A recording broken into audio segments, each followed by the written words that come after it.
What is poppin' YouTube? Back again with another video. Today we're doing my must start, must sit running back for week 4 fantasy football. Buckle in and let's go.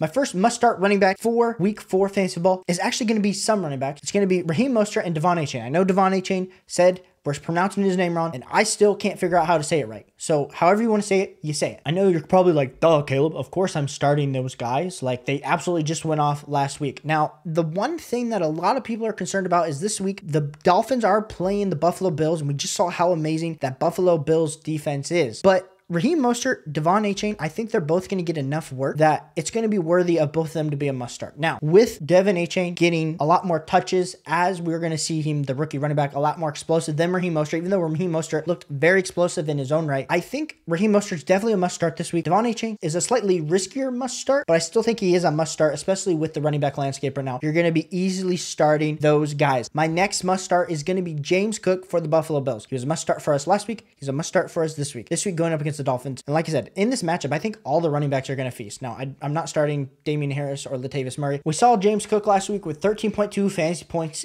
in PPR. Now, while this isn't game-breaking or game-wrecking or anything that's amazing, James Cook still looked very good. And with this high-scoring matchup, I think we're talking about both teams scoring in the 30-40 points, kind of reminding us of that Dolphins-Chargers game of week 1. So if that's going to be happening, James Cook's going to be in the red zone. He's going to be getting the catches, and that's enough for me to push James Cook as a must-start option for week 4 fantasy football. Next guy that's going to be a must start is James Conner. James Conner's look good. We were in on James Conner as when you were drafting him in the back end of the 5th, early round 6th in your redraft leagues, and he continues to impress. I mean, last week, 19.6 fantasy points as he went up against the Cowboys. I honestly did not think that James Conner was going to look that good, but he did look that good. And the week before that, he had 16 fantasy points. So James Conner is going to be like a must start. He's going to have to be in your lineup. If you went 0 RB and you have James Conner as your RB1, you feel absolutely great about it right now. So James Conner, I like the matchup. And as much as, like I said, last week we were a little bit worried about the Dallas Cowboys matchup, this week around the same lines, they're going up against the San Francisco 49ers. So this isn't a great matchup, but we have to start James Conner because he continues to get the volume. And low-key, Josh Dobbs last week against the Cowboys looked okay. He even looked better than okay if that's what you were looking for. So I think James Conner is definitely a must start as we head into week 4 fantasy football. My next must start is going to be Josh Jacobs. And I know I told you you're starting your studs. You're starting your studs. But we've been already getting questions this week about, do I start Josh Jacobs?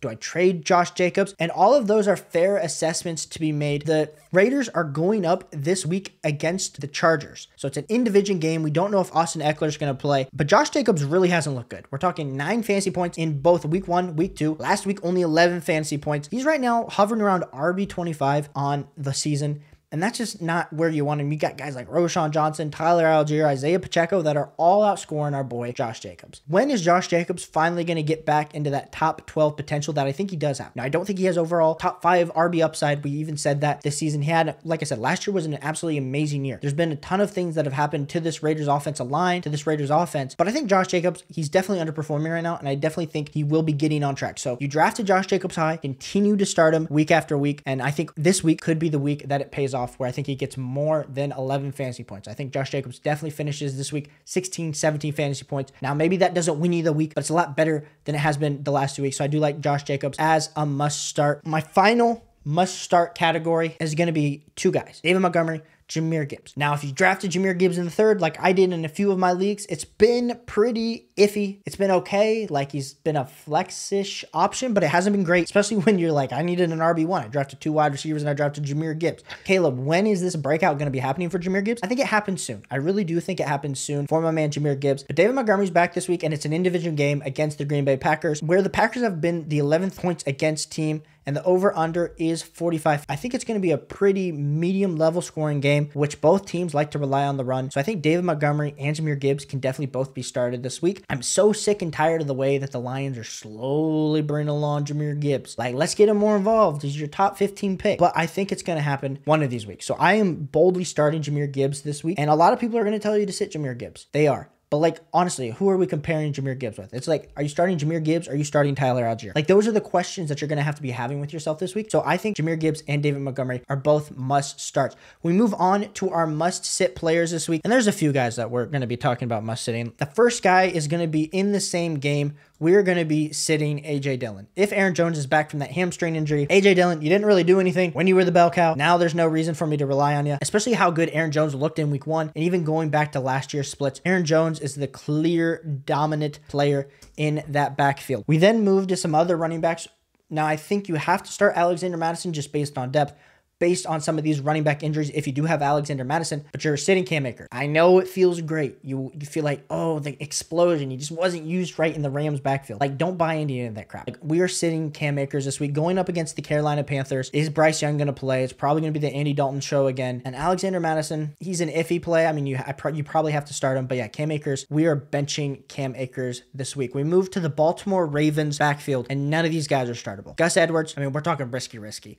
Justice Hill, risky if you have to start him. Melvin Gordon, must sit. I'm sitting all of the Baltimore Ravens running backs. And then even if we look, they're playing the Browns this week. We'll look on the Browns side. You got Jerome Ford, who caught the big pass last week. Looked very good, RB11. I think Jerome Ford's a must start this week, but I will be sitting Kareem Hunt. Kareem Hunt is a must sit for me. I know you probably picked him off waivers. I do believe that Kareem Hunt will end up being the majority bell cow in this backfield. He just needs to get in football shape, needs to get acclimated back with the team, back with the offense, all of those good things. So I will be sitting Kareem Hunt this week. And my final must sits for the week, Najee Harris, Jaylen Warren. There's been a huge crowd on Twitter that's been talking. There's the Jaylen Warren truthers. There's the Najee Harris truthers. Well, I don't know how you can be a Najee Harris truther after everything that we've seen. It's been absolutely abysmal. Najee Harris, the first 3 weeks, and mind you, this is in PPR. Najee Harris, week 1, 5.3 fantasy points. Second week, 5.3 fantasy points. Third week, 6.5 fantasy points. These are players that have scored more fantasy points than Najee Harris. Kenneth Gainwell, Zeke Elliott, Breece Hall, Clyde Edwards-Helaire from the dead, more valuable than Najee Harris.